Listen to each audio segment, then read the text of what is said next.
Bonjour à toutes et à tous. Bienvenue pour le 85e R&D Corner. Bienvenue à tout le monde. Donc, ce matin, on se retrouve une nouvelle fois pour faire le panorama des appels à projets régionaux, nationaux et européens R&D en cours. Je suis Manuel Singla, donc chargé de mission R&D chez Cap Digital, et c'est moi qui vous guiderai tout au long de la matinée à travers donc ce panorama. Pour commencer, je vous rappelle quand même quelques questions quelques informations pour ce webinaire.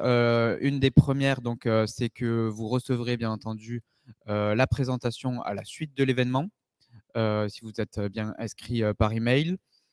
Pour ceux qui sont en ligne également, vous avez un onglet questions qui est prévu donc, à cet effet pour poser les questions à nos intervenants ou nous pendant l'événement. Et puis, si vous voulez nous contacter, vous pouvez toujours utiliser projet@capdigital.com ou notre formulaire de manifestation d'intérêt. Donc, pour commencer, on va donc présenter le sommaire. Bien entendu, je vais vous présenter donc rapidement Cap Digital, comme d'habitude, pour ceux qui ne sont pas habitués, notamment à notre pôle de compétitivité. On aura ensuite une présentation de la plateforme Jancy par Stéphane Requena, qui est juste à côté de moi. Bonjour Stéphane. Et puis, on rentrera ensuite dans les appels à projets régionaux, nationaux, et puis on terminera avec les appels à projets européens. Deux autres intervenants ce matin, Pierre Dessouffron de l'Agence nationale de la recherche qui nous présentera l'appel à projet LabCom, et Julia Moravski, notre collègue de Cap Digital, qui nous présentera l'appel à projet IT Health Catapult. Donc, comme je vous disais, moi je suis Manuel Singla, donc je fais partie de l'équipe recherche, développement, innovation de Cap Digital, et donc aux côtés de Sarah, qui, elle, s'occupe du réseau investisseurs en capital, et de Jennifer, donc notre directrice, qui est plus sur les sujets des appels à projets nationaux et collaboratifs.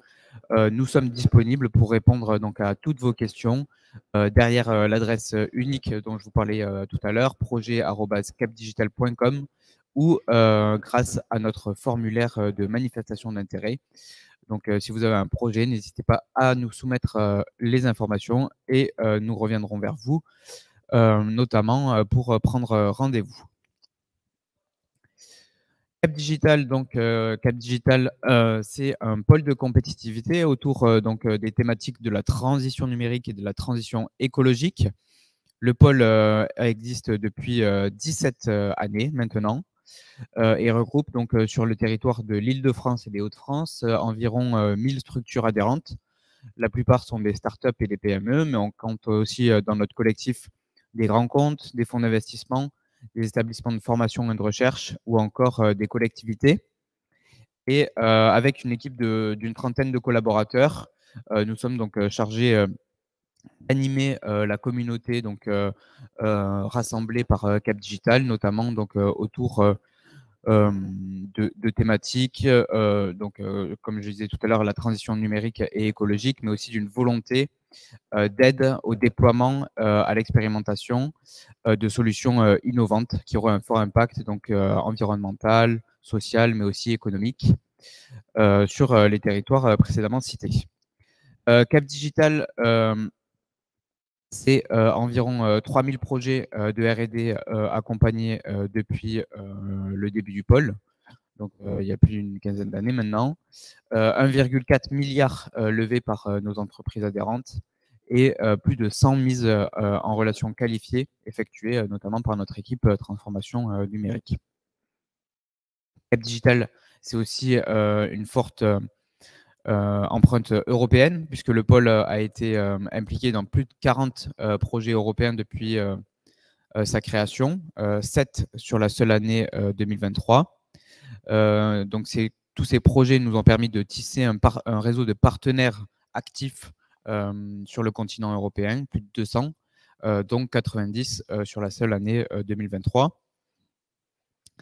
Pour rejoindre Cap Digital, c'est assez simple, hein. Il suffit donc, si vous êtes intéressé, de renseigner un bulletin d'adhésion.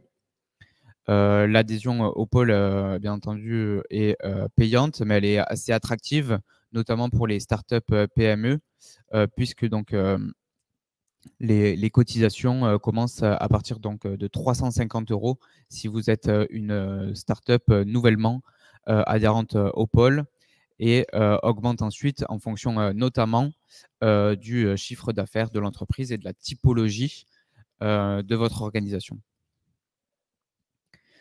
Ce matin, on va s'intéresser, donc, je le disais, une nouvelle fois à la R&D, et donc notamment à tout ce qui englobe la recherche fondamentale, appliquée et le développement expérimental. On va laisser de côté ce qu'on appelle la règle des minimis, qui vont plutôt financer du développement commercial en région, en France et en Europe, mais pour s'intéresser donc au régime de R&D, notamment via des dispositifs individuels et collaboratifs. La R&D aussi chez Cap Digital, donc c'est un accompagnement sur 6 dimensions différentes. La première de ces dimensions, on l'appelait sensibilisation. C'est un petit peu ce qu'on est amené à faire ce matin, notamment à travers ce R&D Corner. Essayer donc de sensibiliser au maximum sur les appels à projets régionaux, nationaux et européens. On accompagne aussi donc sur l'identification personnalisée, je dirais, de financement à partir d'un projet précis, la structuration de votre dossier. On peut faire des mises en relation avec des partenaires de notre réseau, des terrains d'expérimentation ou encore des experts labellisés donc Cap Digital. On a un système de labellisation qui est reconnu par les financeurs, donc qu'ils soient régionaux ou nationaux. Ce système de labellisation consiste principalement à l'analyse et la relecture de votre projet par 2 à 3 experts de notre réseau pour bénéficier ensuite donc du label Cap Digital. Et ensuite, on intervient aussi sur les dimensions valorisation et mise en visibilité, notamment auprès de l'écosystème national et européen, par donc notre site internet, nos réseaux sociaux ou encore nos newsletters.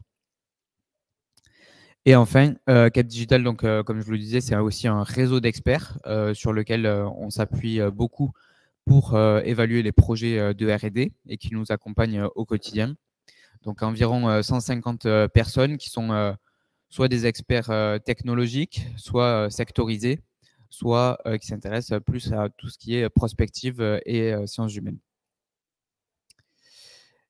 Et j'en viens donc à notre premier intervenant de la matinée, monsieur Stéphane Requena, donc qui va nous présenter Jansi, la plateforme de calcul haute performance. Merci Manuel, vous m'entendez bien, c'est bon?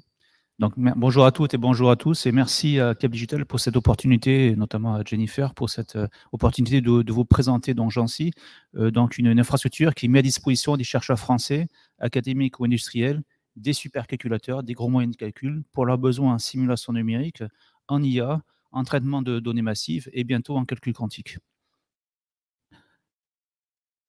Donc voilà, donc Jansi, en fait, on est une agence qui dépend du ministère de la Recherche, du CEA, du CNRS, des universités et d'INRIA. Et donc, notre mission, elle est simple, on met à disposition gratuitement, pour des besoins de recherche ouverte, nos supercalculateurs. Ça passe par le biais d'appels à projets. Et l'an dernier, en fait, on a alloué plus de 2 milliards d'heures de calcul à plus de 1300 projets. Et ce qui est intéressant, on en reviendra, c'est parmi ces projets, la moitié sont des projets en IA. Donc, si vous venez à Jansi, dans le 15e, vous verrez, on n'a pas de machines. En fait, nos machines, elles sont hébergées et opérées par 3 centres de calcul souverains, qui sont ceux des associés de Jansi, donc celui du CEA, celui du CNRS et celui de l'université. Et on adresse à peu près, donc je vous dis, 1300 projets par an. Ces projets sont de nature très différente et il n'y a pas actuellement de machine de supercalculateur qui permet de tout faire sur la même machine. Donc, on a des machines un petit peu différentes et des services un peu différents dans chaque centre. Donc, je vais aller rapidement, mais à gauche, le centre de calcul du CEA qui s'appelle le TGCC, on a une machine qui s'appelle Jules Curie, vous avez la photo. Cette machine, elle est à la fois européenne et nationale. C'est une machine qui a beaucoup de CPU et sur laquelle on peut faire de la simulation numérique et pourquoi pas de l'inférence à grande échelle. Tout à ma droite, on a une machine à Montpellier qui s'appelle Adastra, qu'on est en train dont on est en train de terminer l'installation. Et donc ça, c'est une machine qui est de nouvelle génération, qui a des GPU, des accélérateurs de calcul de la marque AMD. Donc vous connaissez très bien peut-être dans l'écosystème GPU NVIDIA, qui sont très populaires. Il y a aussi des GPU chez AMD. Et donc cette machine sera très prochainement mise en service et elle aura plus de 2700 GPU AMD, à la fois pour de la simulation, mais aussi dans un contexte de simulation couplé à de l'IA, et je reviendrai après. La machine dont on va beaucoup plus parler aujourd'hui, c'est la machine Janzé, donc qui est au milieu de mon transparent. Donc cette machine, elle dérive du programme AI for Humanity, dont on fête les 5 ans ces jours-ci. Et donc, c'est une machine qui adresse cette convergence entre simulation et IA. Donc, elle est arrivée, vous avez ici le transparent. Donc, vous connaissez tous les annonces qui ont été faites par tous les États. Donc, nous, en France, ça s'est passé fin mars 2018, donc il y a 5 ans, avec l'annonce faite par le président de la République de la stratégie nationale. Un deuxième volet qui était autour de l'embarquabilité, la frugalité, l'explicabilité, et un troisième volet qui a été annoncé la semaine dernière autour notamment des modèles de langue de la formation. Et donc, suite à cette stratégie qui a été annoncée, le ministère de la Recherche est revenu vers nous en nous demandant d'implémenter une des recommandations qui était d'amener de la puissance de calcul souveraine pour les chercheurs français, académiques ou industriels, basée sur le fait qu'à l'époque, ils avaient recours, soit ils n'avaient pas beaucoup de moyens de calcul disponibles, soit ils avaient recours aux moyens des GAFA. Et donc, l'idée, c'était de commencer à amener une réponse souveraine. Donc, cette réponse, elle s'appelle Janzé. Donc, c'est cette machine qui est installée sur le plateau de Saclay, donc le centre de calcul du CNRS, qui s'appelle l'IDRIS. Donc, c'est une machine qui a déjà évolué plusieurs fois, mais qui comporte 2 partitions de calcul. Une partition un peu classique, on va trouver plein de CPU, vous pourrez faire de la simulation numérique, de l'inférence, du machine learning, mais une partition qui va intéresser beaucoup plus les gens qui font du deep learning, de l'apprentissage de modèles. Ce sont des partitions convergées dans lequel vous allez retrouver à peu près 700 serveurs. Et sur chaque serveur, vous aurez entre 4 et 8 GPU NVIDIA. Ces GPU ayant entre 16 et 80 gigas de mémoire. Donc, c'est vraiment une machine qui est là pour l'apprentissage de modèles à grande échelle. Au-delà de sa capacité de calcul, il n'y a pas que le calcul, il y a aussi le stockage. Donc, sur cette machine, vous allez retrouver plusieurs niveaux de stockage. Un premier niveau très rapide qui contient de la mémoire flash. C'est un peu ce que vous avez sur vos laptops. Vous n'avez plus de disques durs qui font du bruit, vous avez des mémoires. Sauf que là, il y en a 1000 fois plus. Et donc ça permet de traiter des données très rapidement et de ne pas être ralenti par l'écriture et la lecture de données. Après, comme 2,5 pétas, généralement chez nous, ça ne suffit pas. On a 35 pétas de disque dur à haut débit. Et on a aussi derrière la capacité, pendant votre projet, de stocker vos données sur les bandes magnétiques. Et donc là, on peut monter à 100 pétas. Donc vraiment une capacité aussi de stockage très importante. Au-delà de ça, ce qui fait aussi le succès de cette machine, c'est pas que la machine, c'est aussi les hommes et les femmes. Donc sur ce centre, vous allez retrouver une équipe de support de 25 personnes, dont 13 sont dédiées à l'IA. Et en fait, ces gens-là vont venir vous accueillir sur le centre, vous aider à installer vos modèles, transférer vos données, lancer vos calculs, vous dépanner quand ça ne marche pas bien, vous former, et tout ça, c'est gratuit, ça fait partie du package. Donc cette solution qu'on propose, Janzé, c'est une machine qui a plus de 3000 GPU, qui est souveraine, qui est basée en France, qui a des capacités de calcul, de stockage et aussi de l'accompagnement. Et on pense que c'est tout aussi important pour aider les communautés à venir utiliser ces moyens de masse. Donc rapidement, un petit outlook là, depuis 2 ans, 2 ans et demi, même, on est même presque à 3 ans maintenant, le temps passe vite. On a aidé plus de 1300 projets en IA en fait. Et donc sur ce petit camembert, ce qui est intéressant de voir, c'est voilà, c'est toutes les couleurs en fait. Donc il y a à la fois du computer vision, du NLP qui prend de plus en plus du traitement automatique des langues, qui prend de plus en plus de place, mais aussi des utilisations dans les sciences de la vie, la chimie, la robotique, les sciences de la Terre, la finance, donc vraiment de plus en plus de domaines qui utilisent cette machine. Après, ce qui est intéressant, c'est, vous pouvez vous dire, 3000 GPU, c'est trop gros pour moi, je n'ai pas besoin. Si on regarde la gaussienne utilisation, elle est entre 4 et 50 GPU. 4 GPU, vous aurez tout le temps 4 GPU disponibles sur cette machine. Donc, c'est une machine qui est très facile d'utilisation. Et après, l'enjeu qu'on amène ici, ce n'est pas de remplacer les moyens de calcul que vous avez sur votre bureau ou votre serveur, c'est de vous aider à passer à l'échelle. Donc, vous aider à utiliser plusieurs dizaines, centaines, voire milliers de GPU. C'est vraiment cet impact-là qu'on veut amener avec cette machine. Après, bon, j'ai quelques exemples pour vous illustrer pourquoi cette machine est importante. On parle beaucoup actuellement de ChatGPT, des modèles de langue. Il faut voir, quand on a installé cette machine, les modèles de langue qui tournaient à l'état de l'art, ils faisaient 137 millions de paramètres. 2 ans plus tard, et je viens maintenant, on a entraîné, donc l'an dernier, je dis on, un consortium autour de la startup Hugging Face, avec plus de 1000 chercheurs, ont entraîné sur cette machine Janzé un modèle de 176 milliards de paramètres. Ça veut dire qu'en 18 mois, on a multiplié par 1000 la taille des modèles. Et donc, ça vous prouve l'intérêt d'avoir aussi des machines souveraines et publiques c'est qu'effectivement, pour entraîner ce modèle, il n'y avait que deux solutions. Soit on tournait dans les infrastructures publiques, soit ils allaient chez les GAFA. Et donc, on est très fiers d'avoir pu contribuer à entraîner ce modèle, qui est un modèle ouvert. Donc, Bloom, il s'appelle, je n'en ai pas parlé, mais c'est un modèle ouvert qui est équivalent à GPT-3, qui est multilingue et qui présente aussi moins de biais. GPT-3, pour ceux qui le connaissent, il n'est pas réputé pour être il est très biaisé, en fait. Hein, donc, voilà. Donc, ce modèle, il est entraîné, il est disponible. Vous pouvez le télécharger, vous pouvez faire de la recherche, vous pouvez faire du business avec. Et c'est important, effectivement, pour des États comme la France, de disposer de modèles souverains dans le domaine des langues. Et on en parle actuellement beaucoup. Quelques exemples aussi rapidement. Donc, ce matin, je parlais avec une personne qui était ici de la partie explaquabilité.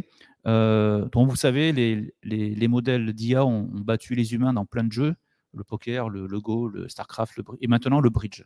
Alors, je ne suis pas un expert du bridge, mais en fait, ce qui a été réalisé par cette startup qui s'appelle Nukai l'an dernier, c'est qu'elle a en fait entraîné un modèle explicable qui couple à la fois des modèles neuronaux avec des approches symboliques. Et au-delà d'avoir battu 8 champions du monde, ce qui est intéressant, c'est que cette startup vient de signer, donc il y a 2-3 mois, avec Thales, un accord pour embarquer sur le terrain ce modèle Nukai et pouvoir aider en temps réel à la fusion de données de données militaires et de données multimodales. Après, rapidement, d'autres domaines, ça c'est le domaine dont on vient historiquement, Gensi, on est là pour aider les gens qui font de la simulation numérique. L'IA, ça fait depuis 2 ans et demi, 3 ans qu'on en fait.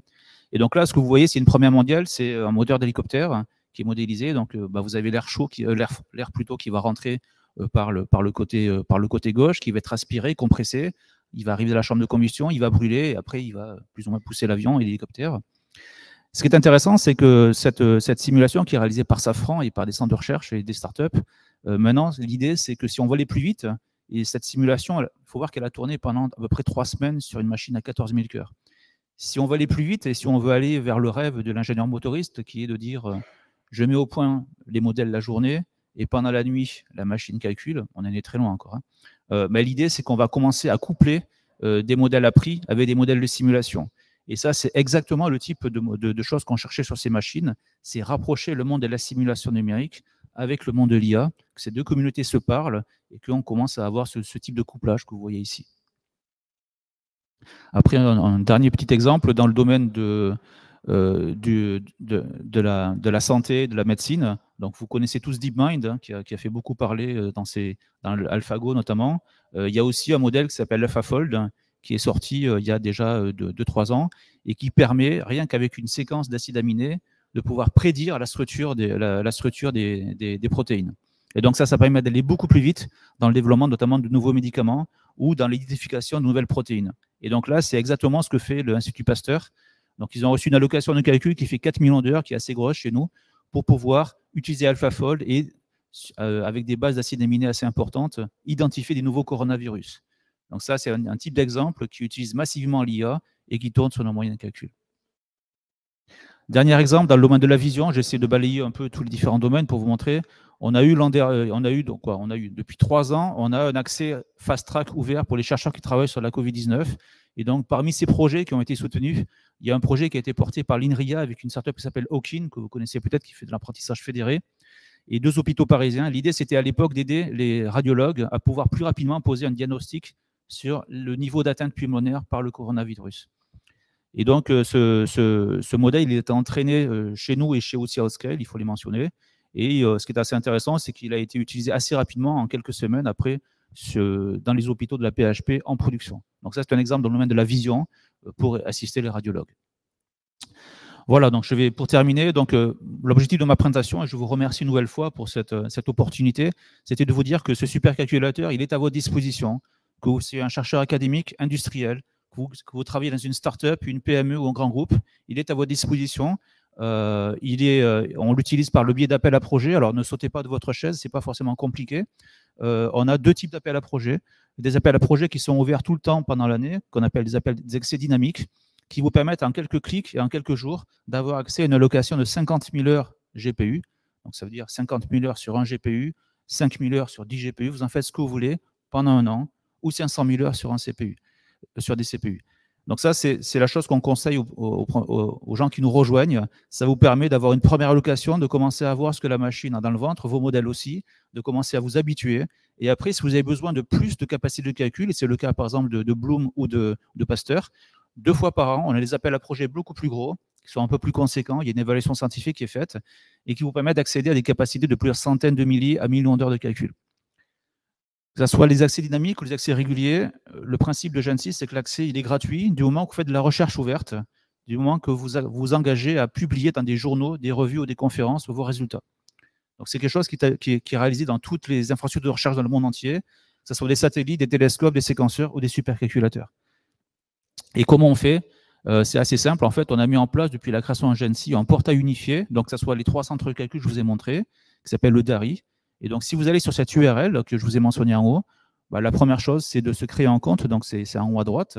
Et une fois que vous aurez créé votre compte, bah, vous avez jusqu'à aller dans le menu et demander, il y a une option qui s'appelle créer un accès dynamique. Et donc, assez rapidement, vous serez guidé dans le formulaire. Et en quelques clics, en quelques jours, vous aurez accès à la machine. Voilà ce que je voulais dire. Je vous remercie une nouvelle fois pour cette fenêtre et cette opportunité de vous présenter Gen 6. Et voilà, c'est un outil, c'est un bien commun qui est à votre disposition. Merci beaucoup.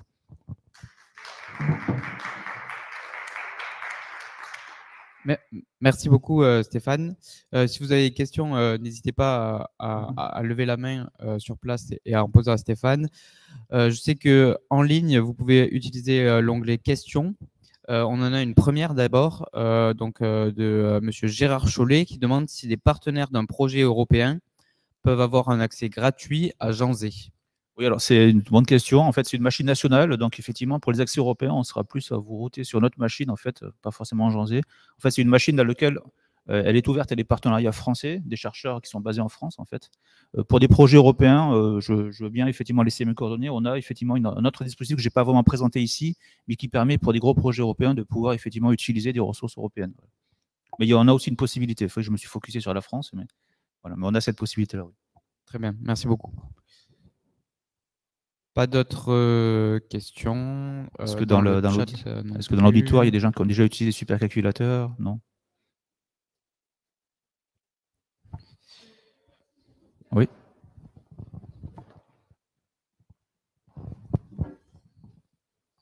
Bonjour, Julia Moreski de Cap Digital. Juste dans la même veine que Gérard Chollet, est-ce que vous faites des partenariats avec certains pays européens spécifiques ou travaillez-vous avec des startups européennes aussi sur certains sujets Alors, une nouvelle fois, c'est que j'aurais dû mettre une planche sur l'Europe finalement. Mais non, aussi, on est aussi impliqué dans un super Gen 6 européen qui s'appelle EuroHPC maintenant. Et donc, on a une capacité européenne aussi souveraine pour pouvoir, dans les projets européens, répondre à ce type de demande. Donc oui, on peut répondre à des projets européens, à des réponses de projets européens, à des startups européennes. Ça ne se passe pas forcément sur Janzé, ça se passe sur notre machine qui s'appelle Joli Curie, c'était qui est un peu à gauche. J'étais un peu vite sur elle, mais en tout cas, elle a un peu moins de capacité de calcul, mais ça va changer. Mais on a cette capacité aussi de répondre à des projets européens. Janzé est vraiment un usage plutôt national, mais on peut effectivement répondre aussi à des projets européens, bien sûr. Merci.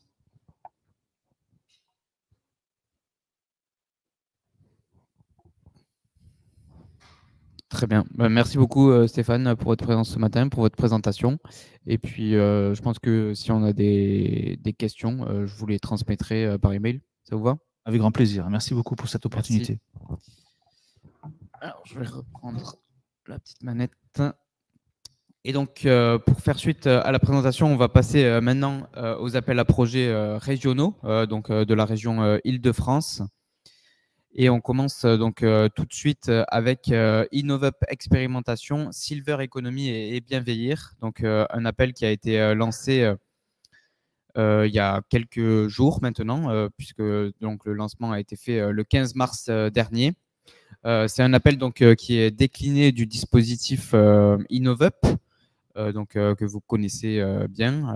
Là, la région a voulu mettre l'accent sur 5 domaines clés prioritaires: la santé, la prévention, le soutien aux aidants, l'inclusion sociale et la mobilité et l'aménagement. Donc, ce programme d'expérimentation peut financer des projets allant de 6 à 18 mois, avec une subvention qui peut aller jusqu'à 500 000 € et 500 000 € aussi en avance remboursable ou prêt d'innovation R&D. Le programme est ouvert d'un côté à des entreprises qui donc souhaiteraient expérimenter, tester en conditions réelles des solutions innovantes donc, qui se rapporteraient aux 5 domaines clés prioritaires cités précédemment. Et de l'autre, à des structures donc, qui pourraient accueillir notamment ces expérimentations pour donc, de manière générale favoriser le bien vieillir des seniors. Vous pouvez donc, si vous êtes intéressé par cet appel, nous contacter, Cap Digital, Silver Valley, la région Île-de-France, BPI France, avec le formulaire de manifestation d'intérêt donc, qui a été mis en place dans le cadre du programme.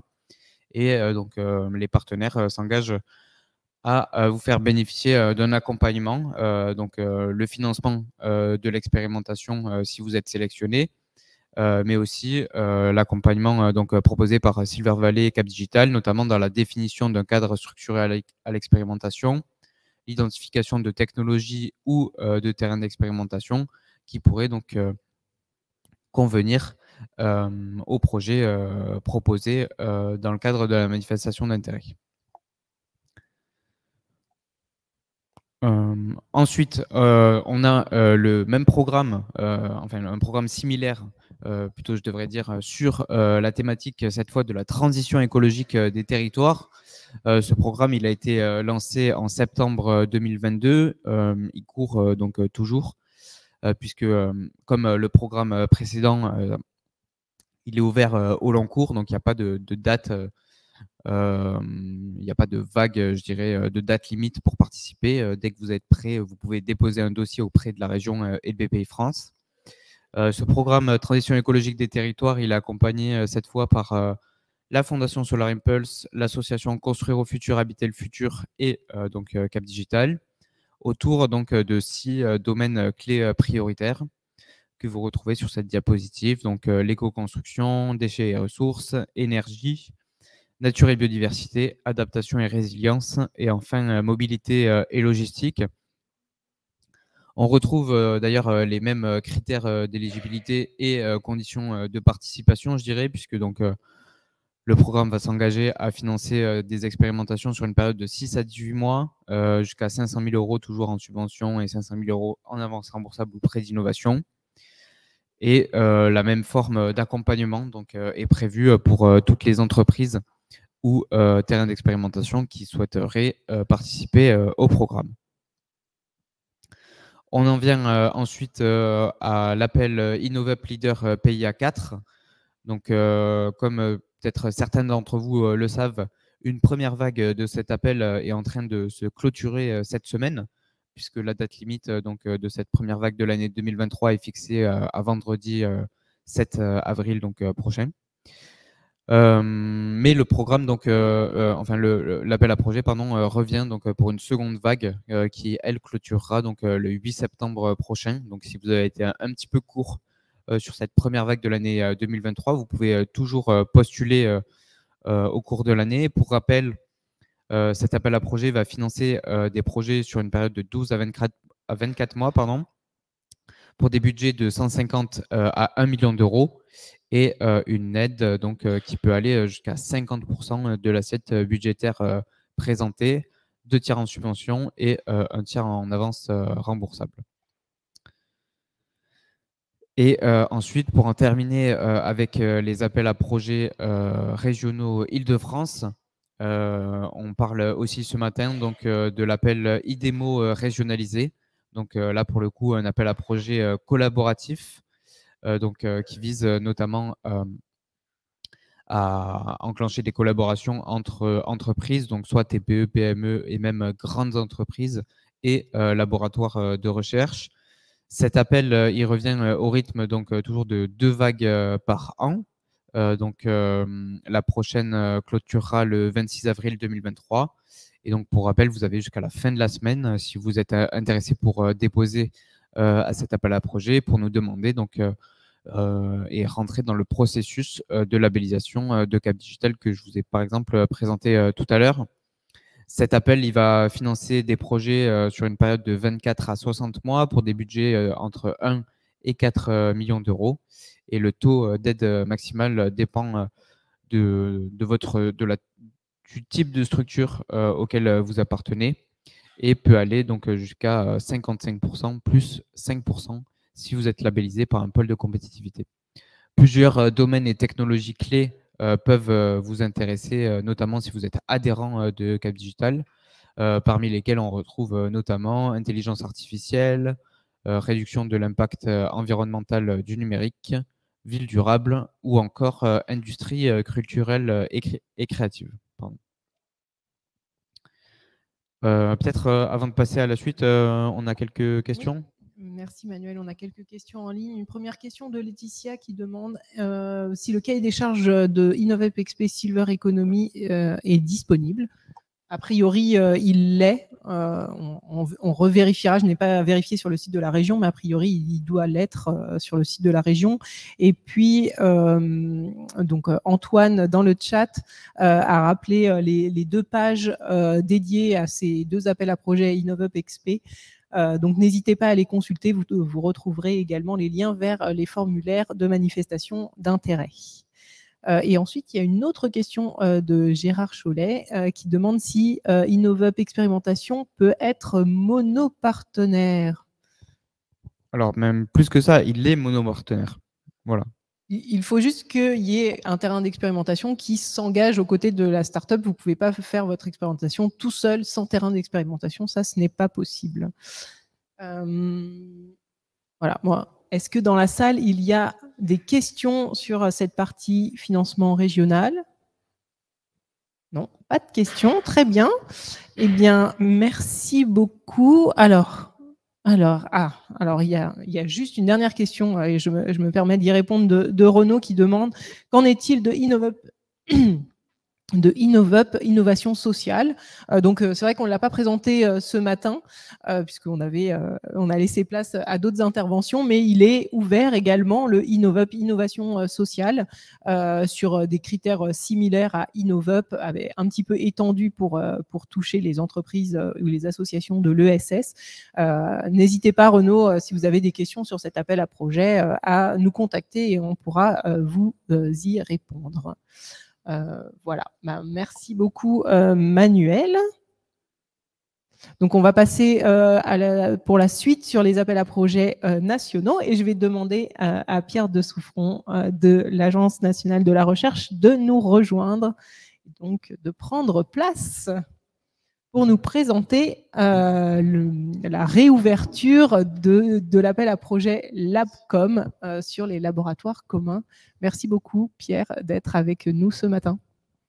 Bonjour à toutes, bonjour à tous. Merci Jennifer, merci à Cap Digital pour permettre à l'Agence nationale de la recherche de présenter donc cette nouvelle édition de l'instrument LabCom, laboratoire commun. On peut passer. Ok. Ah, voilà. Très bien. Alors, quelques éléments de contexte très brièvement sur donc cet appel à projet laboratoire commun qui fait partie en fait de l'unité, enfin de la composante compétitivité et innovation au sein de l'Agence nationale de la recherche, dont la mission première est encore une fois de faciliter, d'encourager le montage de projets entre des différentes institutions, organismes de recherche, et également donc avec le tissu socio-économique. En l'occurrence, le programme LabCom s'inscrit dans cette composante compétitivité et innovation, je le disais à l'instant, qui inclut un certain nombre de programmes. Vous les voyez ici à travers ce slide. Il y a notamment donc le programme LabCom, le programme Chaire industrielle, les programmes Carnot, Institut Carnot, et les programmes Astrid et Astrid Maturation, pour lesquels l'Agence nationale de la recherche a délégation en ce qui concerne la gestion et le pilotage, puisque ce sont des programmes qui sont financés par l'Agence Innovation de Défense.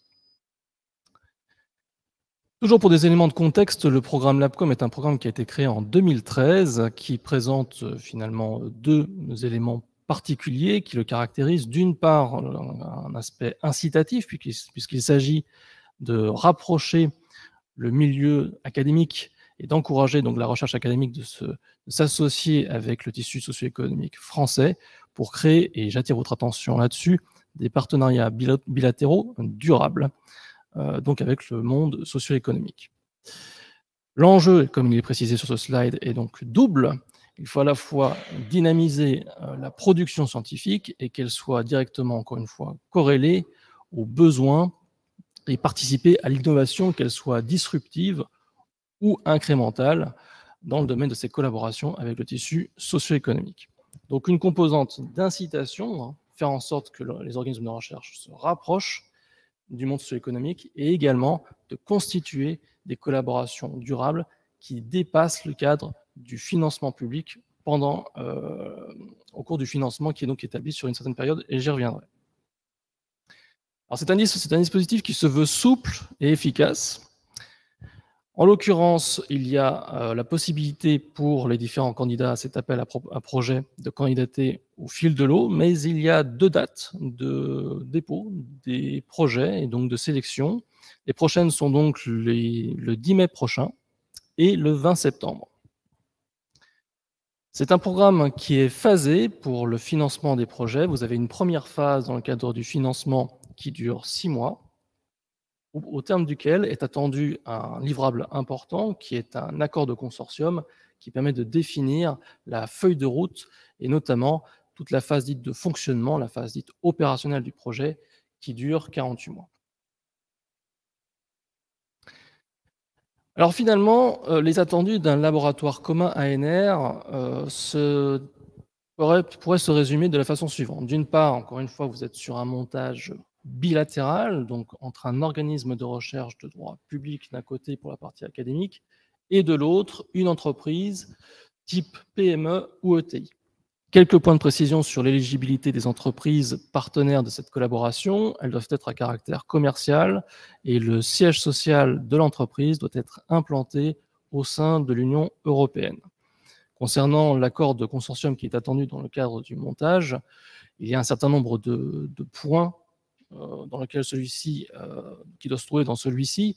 En l'occurrence, la feuille de route de recherche et d'innovation doit être explicitée. Vous avez également une stratégie de valorisation au sein de la proposition qui doit être également clairement présentée.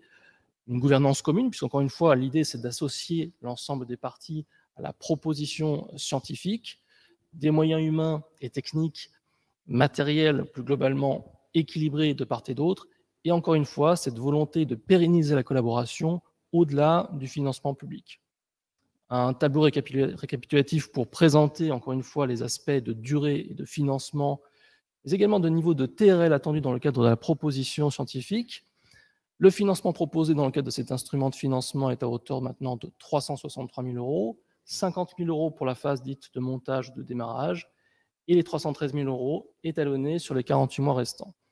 Le bénéficiaire, c'est la tutelle gestionnaire du laboratoire académique impliqué dans la collaboration. Il n'y a donc pas, et j'insiste là-dessus, de financement fléché côté entreprise.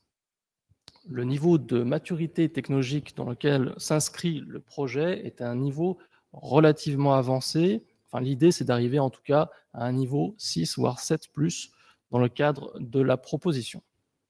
Et encore une fois, les entreprises éligibles sont des PME et des ETI. Alors, pour résumer encore une fois l'idée de ce qui est attendu et de la pensée d'un laboratoire commun, donc c'est véritablement un partenariat qui se veut structuré, renforcé, public-privé, organisme de recherche, droit public, entreprise, avec une vraie volonté de mettre en commun une feuille de route et donc une recherche établie en commun dans cette feuille de route. Ah pardon. Donc une mise en commun des moyens humains et matériels dans le cadre de cette collaboration, il y a meilleur son là. Et donc une gouvernance commune dans le cadre de cette proposition. Et évidemment, il faut que l'entreprise y trouve son intérêt dans cette collaboration, donc une capacité à avoir un retour sur investissement économique dans le cadre de cette collaboration. Vous avez d'un côté la valorisation des travaux de recherche pour la partie académique et donc ce retour sur investissement pour l'entreprise. Pour candidater, finalement, c'est assez simple. Vous allez sur le site de l'agence, vous pourrez y télécharger le document de soumission à renseigner et ensuite le déposer sur le site à cet effet pour candidater à cet appel. Étant entendu, effectivement, que pour les aspects budgétaires, ces derniers vont respecter le règlement financier qui est également disponible sur notre site. Les projets peuvent bien évidemment être labellisés par les pôles de compétitivité, donc Cap Digital. ça fait partie des pièces qui peuvent être mobilisées dans le cadre de la constitution des dossiers. Quelques chiffres, rapidement. Donc, il faut savoir que le taux de succès est à hauteur de 40% en 2022 pour les projets qui ont candidaté. Nous avons donc sélectionné depuis la création du programme 225 projets et donc une vingtaine pour l'année 2022. Quelques éléments cartographiques pour vous donner un état des lieux finalement de la répartition des LabCom qui ont été sélectionnés jusqu'à présent. Donc effectivement, on constate que l'Île-de-France a vraiment une certaine prépondérance de laboratoires communs. Il n'en demeure pas moins qu'il y a vraiment un développement au niveau régional. Et j'ajouterais par rapport justement aux différentes représentations thématiques, la question du numérique et des mathématiques correspond à 20% des projets qui sont actuellement sélectionnés dans le cadre des laboratoires communs. Voici donc là, pour finir finalement les quelques sites internet sur lesquels vous pouvez avoir différentes informations, que ce soit un newsletter évidemment, le site de l'agence et le site des différents appels à projets. Je vous remercie. Merci beaucoup, Pierre. Alors, en attendant qu'il y ait quelques questions en ligne, moi, j'aurais quelques questions à vous poser. Vous aviez défini lors des précédentes vagues des thématiques prioritaires. Est-ce que là, vous avez quand même des thématiques que vous souhaitez particulièrement porter dans le cadre de ces LabCom, ou est-ce que c'est ouvert ? Alors, tout à fait, Jennifer. En fait, nous avons, dans le cadre de l'édition 2023, on sensibilise à nouveau pour tous les projets qui ont une composante IA de soumettre une proposition. On insiste toujours sur ce côté pluridisciplinaire, mais il y a également cette sensibilisation d'autant plus aux projets qui ont cette composante IA de candidater très volontiers au laboratoire commun. J'ajoute que dans le cadre de la loi de programmation de la recherche, et également dans le cadre du contrat d'objectifs et de performance de l'agence, il y a une volonté de doubler le nombre de laboratoires communs à terme, au même titre que d'autres instruments, que ce soit les carnot ou les chaires industrielles, mais il y a vraiment cette volonté d'inciter d'autant plus les propositions de montage de projets de recherche partenariale dans les laboratoires communs. Donc, n'hésitez pas, ça sera une grande année pour les LabCom, pour ceux qui veulent candidater. J'ajoute également, en guise de teasing, qu'il y aura bientôt une communication vis-à-vis des laboratoires communs ANR au cours de ce mois d'avril. On cherche vraiment à sensibiliser d'autant plus les différentes communautés, les écosystèmes concernés, les pôles de compétitivité sur ce qu'est un LabCom, les belles histoires LabCom. Donc voilà, nous allons bientôt évoquer un certain nombre de communications à cet effet pour rendre compte notamment des résultats sur les laboratoires communs ANR. Merci. Et j'avais une autre question, puisque en ligne, c'est vrai que classiquement, sur ce R&D Corner, il y a quand même une majorité d'entreprises. Donc là, on comprend que par le LabCom, le financement va au laboratoire de recherche. Est-ce que vous pouvez revenir sur les bénéfices pour les entreprises qui soumettraient un laboratoire commun avec un laboratoire ? Alors pour les entreprises, l'idée c'est de bénéficier pour celles notamment, parce que, petit point de précision, effectivement la plupart des entreprises qui participent au montage d'un laboratoire commun sont principalement des PME, factuellement. L'idée c'est d'apporter pour elles des ressources en matière de recherche et de développement qu'elles n'ont pas forcément. Et ça se conclut pour les belles histoires LabCom avec la possibilité de développer, de diversifier leur chiffre d'affaires à l'international grâce à ces travaux qui ont été réalisés par le partenaire académique, et donc d'ouvrir de nouveaux marchés, puisque c'est leur intérêt premier, dans le cadre de ces montages de projets. J'ajoute, dans le cadre peut-être des questions qui peuvent se poser pour le tissu socio-économique, surtout vu qu'elles ne sont pas bénéficiaires de ce financement, finalement, est-ce que c'est pas un petit peu risqué? Est-ce que c'est pas un peu... voilà, financièrement déjà, on n'est pas initialement tout de suite... nous ne tirons pas profit de cette subvention qui est proposée par l'agence. De ce point de vue-là, il y a la possibilité de bien inscrire ce financement dans un écosystème proposé par l'État, que ce soit à travers notamment le crédit impôt recherche, dans les apports proposés par l'entreprise dans le cadre du montage du projet. Ce qui, pour le coup, pour l'entreprise, permet de s'associer à cette collaboration à des frais relativement, j'allais dire, acceptables, mais avec surtout un bénéfice extrêmement intéressant au terme des 54 mois de la proposition, notamment, comme je vous le disais, en termes de marché, de diversification de marché et de développement. Merci beaucoup. Est-ce qu'il y a des questions dans la salle? Pas de questions. Je ne vois plus de questions en ligne. Donc, merci beaucoup, Pierre, pour ton intervention ce matin. Merci à vous. Et puis, on va continuer cette présentation et notamment la suite des appels à projets nationaux. Un petit rappel sur les appels à projets dits génériques sur France 2030. Donc, on a toujours l'appel à projet IDEMO 2 qui est toujours ouvert, qui est là pour soutenir également les collaborations qui peuvent être ce IDEMO individuel ou collaboratif. Et évidemment, de la même manière, les collaborations avec les laboratoires de recherche sont encouragées sur les projets collaboratifs. Donc, cet appel, il est orienté transition écologique et numérique. Donc, si vous avez un projet collaboratif que vous souhaitez porter sur cet appel-là, il est ouvert jusqu'au 10 mai 2023 pour la précédente vague et la prochaine relève, pardon, et jusqu'au 20 juin 2023. Donc, vous avez toutes les informations disponibles ici. Donc, on en a fini sur la partie structurelle du plan France 2030. On va maintenant parler des appels à projets sur la partie innovation dirigée. Notamment, ce matin, on voulait vous faire un focus sur la stratégie d'accélération en IA et la deuxième phase de cette stratégie d'accélération qui a été annoncé par le gouvernement récemment. Donc, on a des appels à projets qui sont en cours de finalisation. Donc, on n'a pas encore les cahiers des charges, on n'a pas encore toutes les modalités de ces appels à projets, mais on tenait vraiment à vous les souligner ce matin parce que ces appels à projets rentrent vraiment dans la stratégie IA qui est portée notamment au sein de Cap Digital, notamment sur l'appel à projet futur démonstrateur d'intelligence artificielle de confiance. Donc, si vous êtes sur ces thématiques-là et que vous souhaitez être accompagné, n'hésitez pas à nous solliciter dès maintenant pour que l'on puisse regarder avec vous votre positionnement sur ces différents appels qui vont sortir.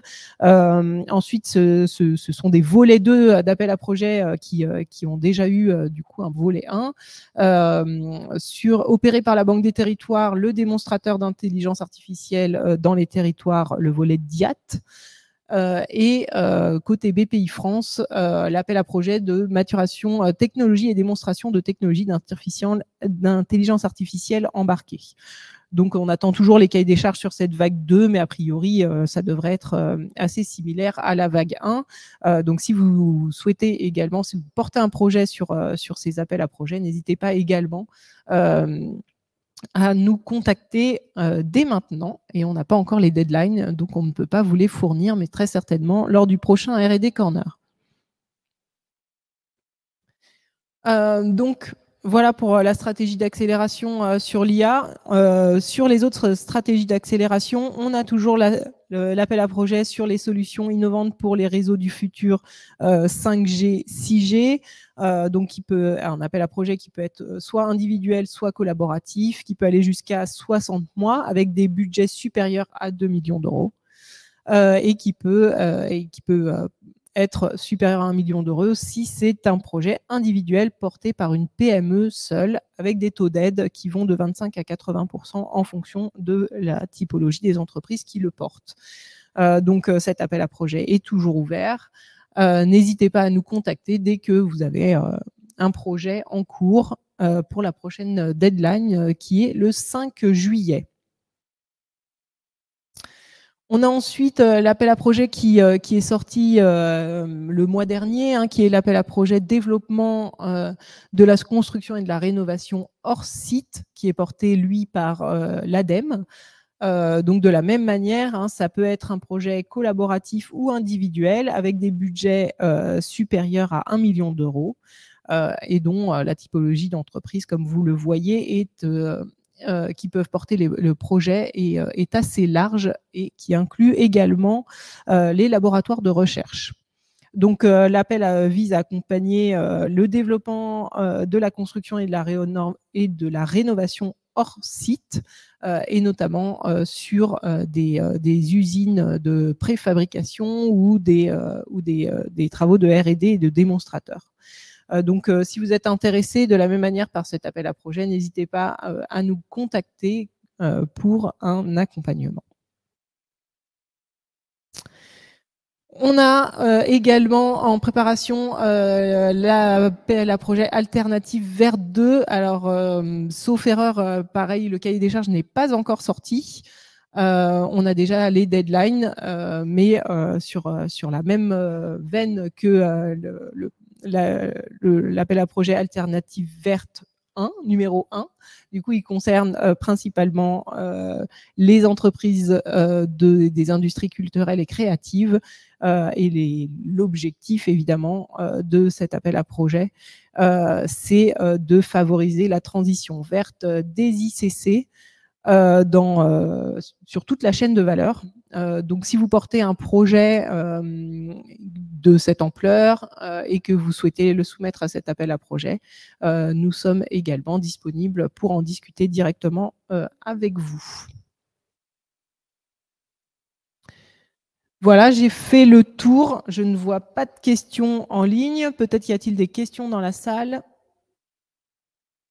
Pas de questions dans la salle non plus. Et donc, du coup, je vais appeler ma collègue Julia à nous rejoindre sur scène et on va passer à la présentation des appels à projets européens.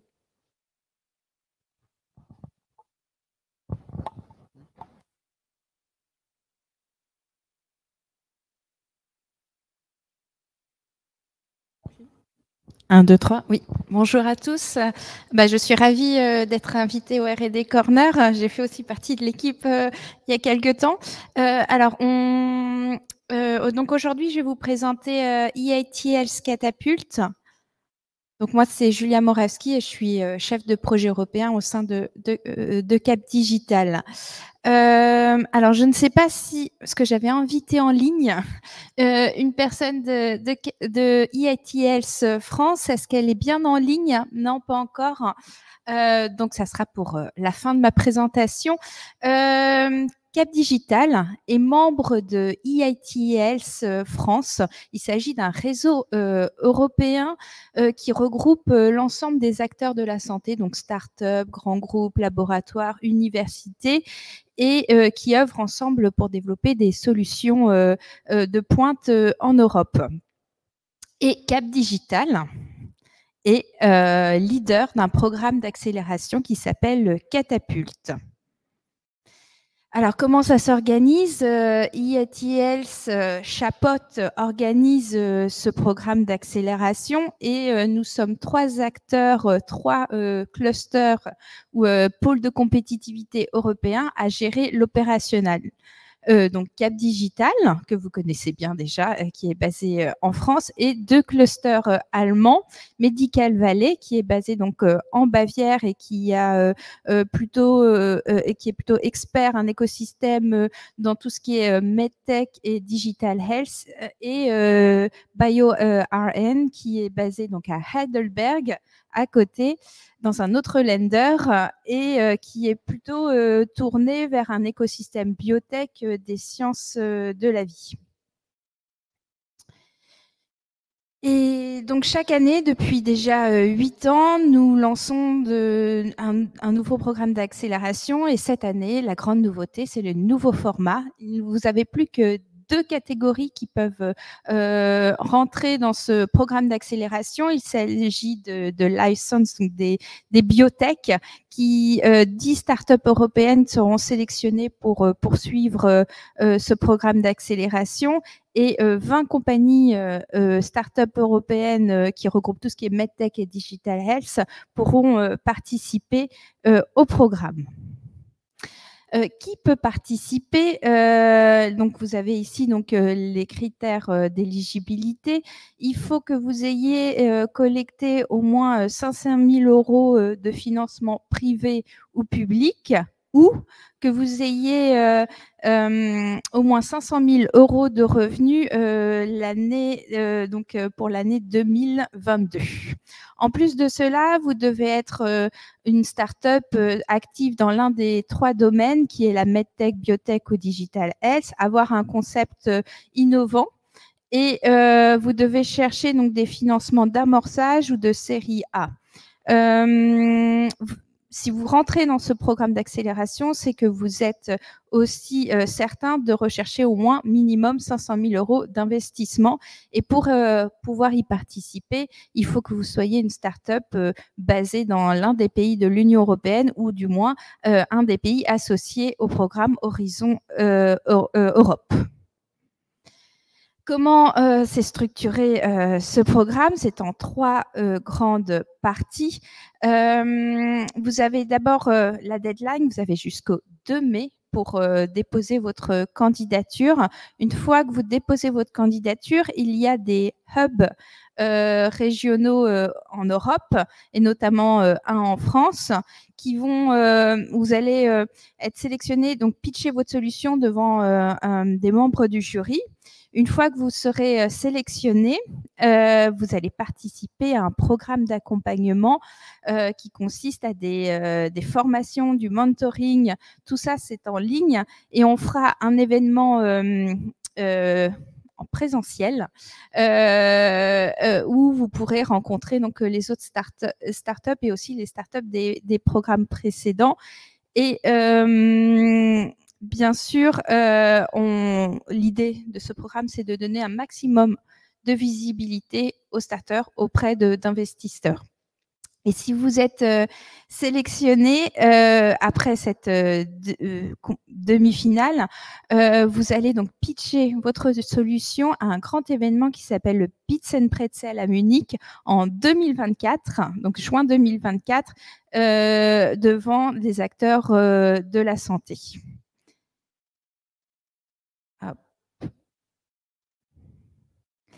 Si vous souhaitez en savoir plus sur ce programme, toute l'équipe de Catapulte sera présente le 18 avril à 11 h. Donc, j'ai mis la slide ici pour que vous puissiez vous enregistrer. Alors, je ne sais pas si la personne a pu se connecter. Voilà, je ne sais pas s'il y a des questions. Non ? Bon, juste pour information, donc c'est Manon Pommier, malheureusement qui n'a pas pu se connecter, mais qui est donc l'interlocutrice, en tout cas IATL France, qui pourra aussi vous accompagner sur les programmes d'accélération d'IATL. Vous avez Catapulte, mais il y a aussi tout un portfolio qui regroupe l'ensemble des programmes d'accélération d'IATL. Je vous remercie, et puis je vais repasser le micro à Manuel. Merci beaucoup, Julien. Alors, je vais juste reprendre la zapette plutôt que le micro. Merci. Parfait. Donc, on va terminer cette présentation ce matin avec un rapide panorama des appels à projets européens. Donc, on se replace dans le programme de recherche et développement Horizon Europe. Et notamment, ce matin, on va balayer très rapidement le pilier 2, qui propose des appels à projets collaboratifs, et le pilier 3 qui va plutôt proposer des appels à projets individuels.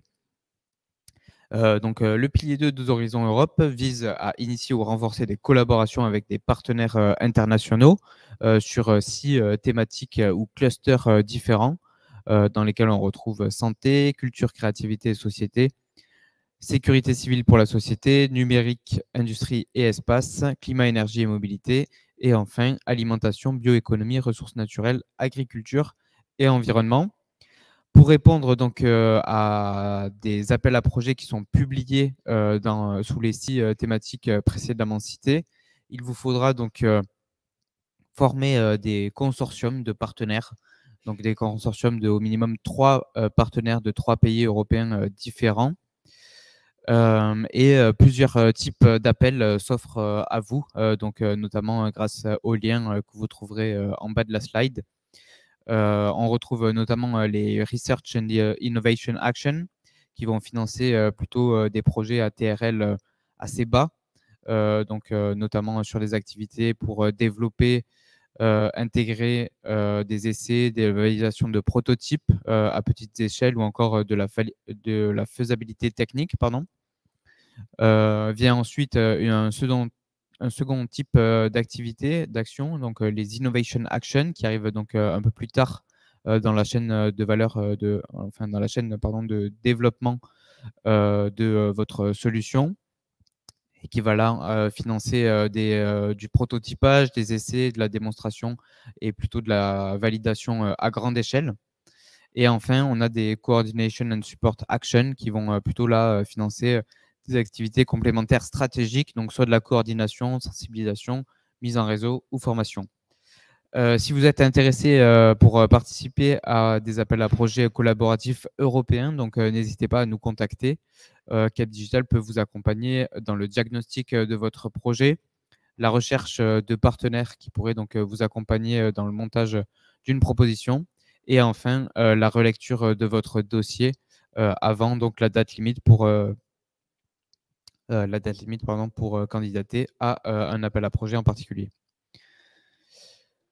Un autre appel à projet collaboratif qui est proposé par Horizon Europe, c'est Eurostar. Là, c'est un appel à projet plutôt générique qui vise notamment à soutenir les PME innovantes à fort potentiel de croissance et porteuses de projets collaboratifs.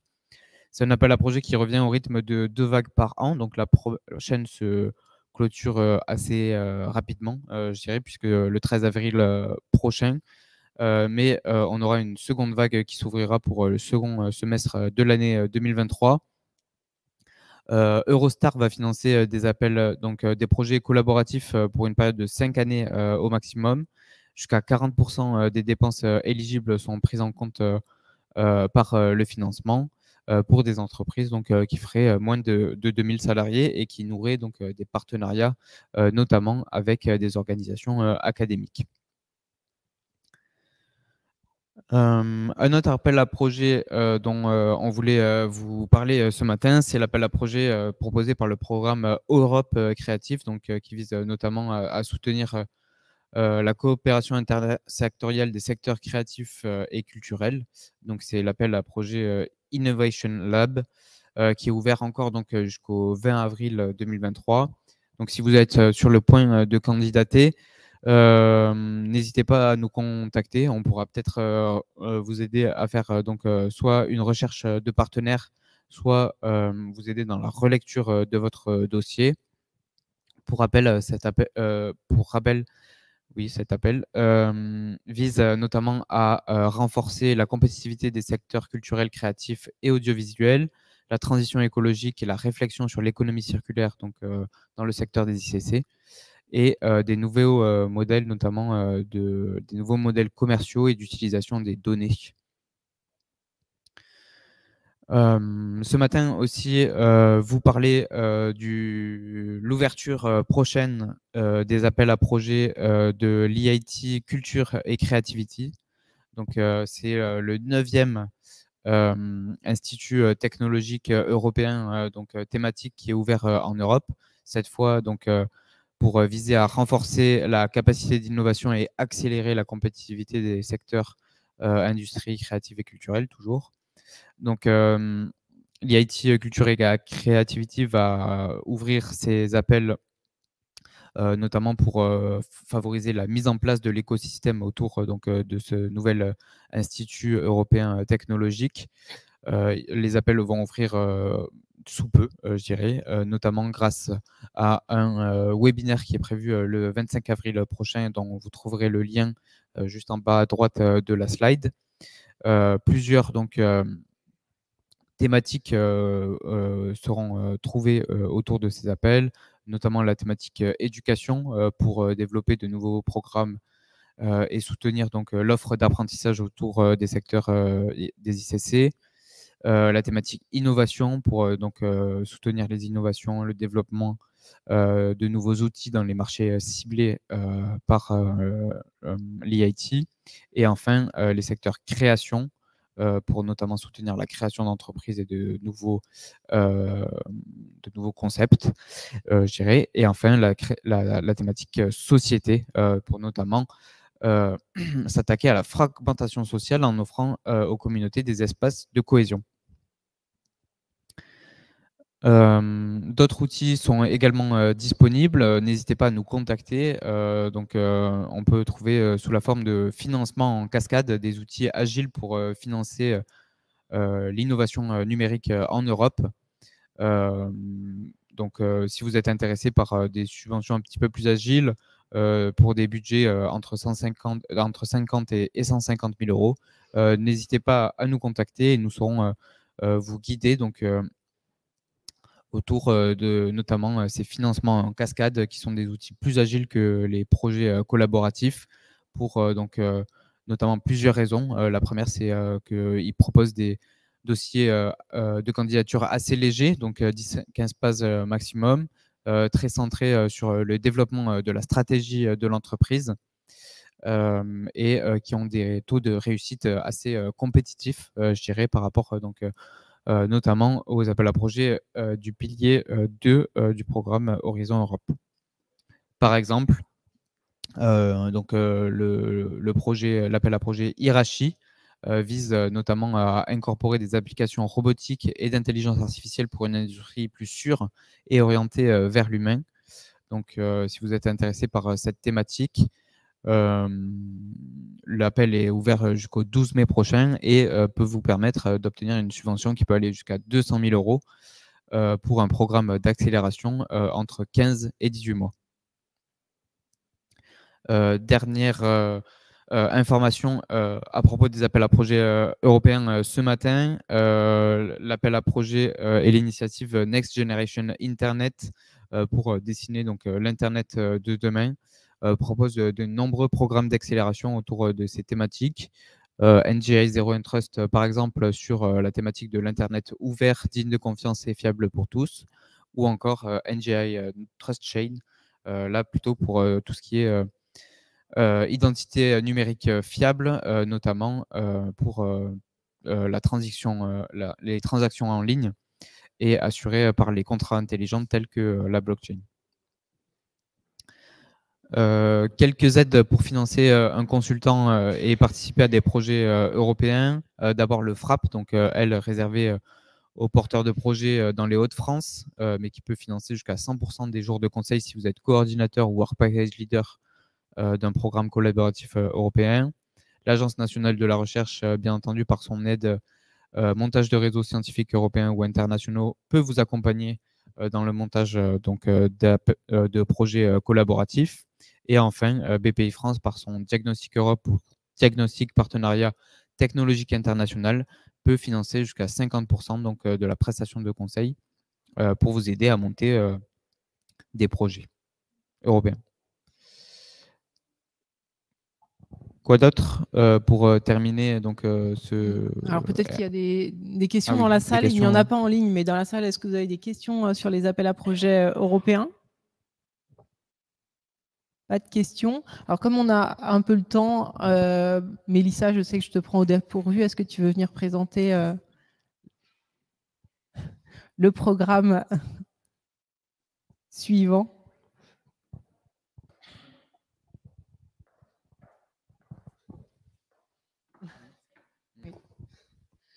Bonjour. Merci du coup, Jennifer. Désolée. Non, pas de souci. Il n'y a pas grand-chose à dire de plus que ce qu'il y a sur la slide et on pourra vous... et il y a d'ailleurs mon mail après pour suite aux quelques mots que je vais ajouter si vous voulez nous contacter pour avoir plus d'infos. Mais le 13 juin 2023 auront lieu l'événement, les Cloud Days. Donc c'est un événement annuel que 3DS Outscale, la filiale cloud qui s'occupe du coup des solutions cloud computing d'Asso Systèmes. Donc les Cloud Days sont organisés le 13 juin. C'est 9e édition, il me semble. Et cette année, la thématique sera portée autour de l'expérience as a service et toujours tournée sur tout ce qui concerne la souveraineté du numérique, la sécurité des données, etc. Donc des sujets qui sont au cœur des travaux de 3DS. Donc l'idée, c'est vraiment des Cloud Days, c'est une journée avec beaucoup de conférences, beaucoup de tables rondes, des échanges et vraiment du networking. Et à ce titre-là, on va aussi organiser avec 3DS Outscale un stand de démo où un certain nombre de structures pourront présenter leurs solutions qui vont dans ces thématiques-là. Donc cette petite slide, c'était simplement pour vous informer que dans les prochains jours, on va lancer un AMI pour pouvoir sélectionner les structures qui pourront présenter leurs solutions-là dans ce stand démo. Donc, on vous enverra les informations quand elles seront en ligne. Et puis, d'ici là, si vous avez des questions, vous pouvez contacter l'équipe et notamment à mon adresse qui s'affiche ici. Et merci. Merci beaucoup, Mélissa. Merci beaucoup, Mélissa. Oui. Et donc, si on n'a plus de questions. Il n'y a pas de questions. Ben, il nous reste plus qu'à clôturer donc, cette 85e édition du R&D Corner, à vous remercier toutes et tous d'être venus sur place, mais aussi en ligne pour nous suivre. Remercier nos intervenants, M. Requena, M. De Souffrant, notre collègue Julia et Mélissa pour donc, nous avoir accompagnés ce matin. Et bien entendu, notre équipe communication événementielle qui nous a aidé à organiser donc, ce R&D Corner. On vous donne rendez-vous le mois prochain, si je ne me trompe pas, le 9 mai, pour donc, une nouvelle édition de notre panorama des aides R&D régionales, nationales et européennes. Merci beaucoup, Manuel. Merci beaucoup et bonne journée Merci à toutes et à tous. Merci, au revoir.